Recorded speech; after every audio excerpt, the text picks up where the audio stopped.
So ano yung pinakamahirap na tanong na tinanong sa'yo ng non-believer at paano mo sinagot yun based sa turo ng simbahan? Pinakamatinding, Pinakamahirap na tanong ng isang non-believer sa'yo, Father?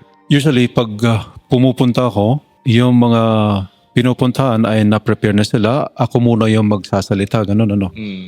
Siguro ang isa is yung Katoliko siya pero nagjo-join sa mga ibang sekta. Okay. Ganun. Ganun. At paulit-ulit na tanong yun. Yun nga, about confession. Oh. Oo. Para sa akin, parang nakakalungkot na Katoliko tapos ganun yung tanong. Ganun yung comment. Sasabihin sa'yo na, Father, matagal na akong hindi nagko-confess kasi di ba? Direct to God. Pwede namang direct to God, sabi. Kaya para, yung dating kasi sa akin, parang masakit kasi Katoliko ito. Nag-aaral ng Biblia daw.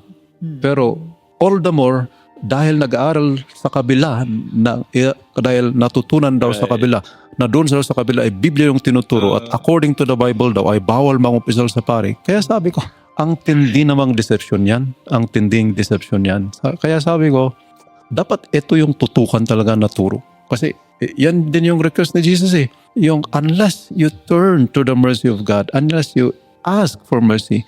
Kaya nga may ABC of mercy. Una dun is ask for mercy through confession and the chaplet of divine mercy. Yun yung una Step 1 talaga.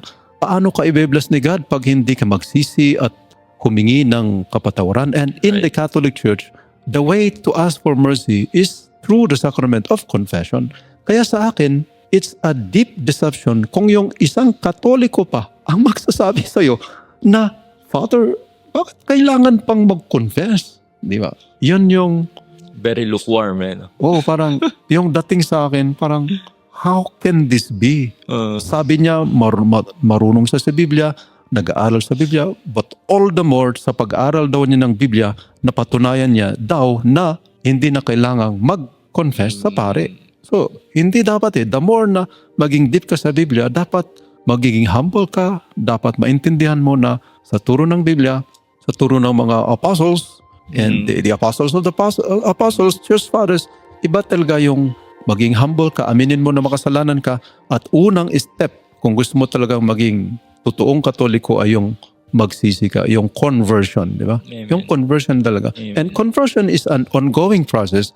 And in the Catholic Church, pag gusto mo talagang mag-convert, parte talaga yan ang regular na confession. At yun nga, dahil aware ako sa spiritual warfare, alam ko na Satan is behind this. Right. Ayaw ni Satanas na ang Katoliko mangumpisal. Kasi pag nangumpisal yung Katoliko, yun nga ang effect. Magkakaroon ng tuloy-tuloy na grasya, ng conversion, ng protection. Talagang bubuhos ang grasya ng Diyos. Yun ang na-experience ng mga taong finally ay natauhan at nangumpisal. Nakita nila na yung grasya ng Diyos andun talaga. So, kahit basa ng Biblia, kahit ibang, kung sino-sinong sekta ang napuntahan yan, kung in the end ayaw magsisi, kundi lalong dinedefend ang kanyang sarili, okay lang hindi mag-confess kasi pare yan.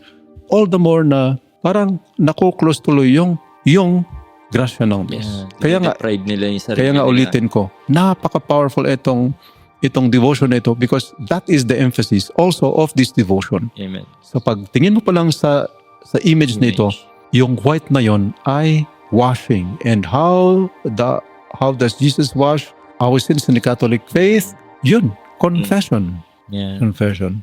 Yeah, very powerful talaga image niya, especially pag pagod na ako personally, pag napapagod, parang I'm despair, hopeless ka, itignan mo lang siya, talagang nakaka-refresh siya ng soul, di ba? Ako, nagpa-paint ako ng personal talaga.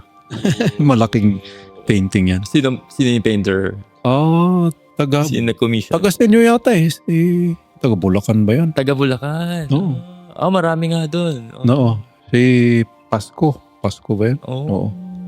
Siyang ang nagpe-paint sa mga images ng sa shrine ng hindi taga Divine Mercy. Hindi siya taga doon. Hindi naman taga doon. Parang private painter lang siya. Wow. Pero magaling siyang mag-paint. Nice. Nasaan yung pininta niya? Nasa akin, sa Kias. Nice. Ang ganda, Father.